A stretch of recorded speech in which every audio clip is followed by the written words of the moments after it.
بسم اللہ الرحمن الرحیم۔ السلام علیکم ورحمۃ اللہ وبرکاتہ۔ جی پیارے دوستو، میں ہوں حافظ وسیم اور آپ لوگ دیکھ رہے ہیں حافظ وسیم یوٹیوب چینل۔ آج ہم آپ کے سامنے نماز عید الاضحیٰ سے فارغ ہونے کے بعد سب سے پہلے کلیجی کھانا آپ صلی اللہ علیہ وسلم کی سنت مبارکہ ہے، تو اس کی ویڈیو انشاءاللہ آپ کے سامنے رکھیں گے۔ تو چلو پیارے دوستو شروع کرتے ہیں۔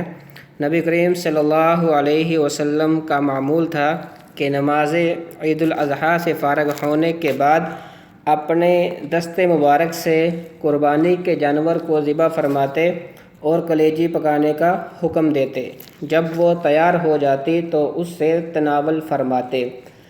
قربانی کرنے والے کے لیے سنت ہے کہ قربانی کے گوشت میں سے سب سے پہلے کلیجی کھائے، کہ اس میں نبی کریم صلی اللہ علیہ وسلم کے عمل سے مشابہت اور نیک شگون ہے، کیونکہ اہل جنت کو جنت میں سب سے پہلے اس مچھلی کی کلیجی کھلائی جائے گی جس پر زمین ٹھہری ہوئی ہے۔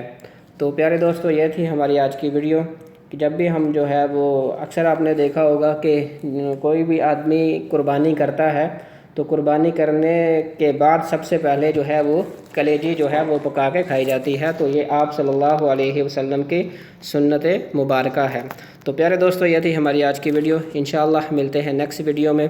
اللہ کریم آپ کا حامی و ناصر ہو۔ السلام علیکم ورحمۃ اللہ وبرکاتہ۔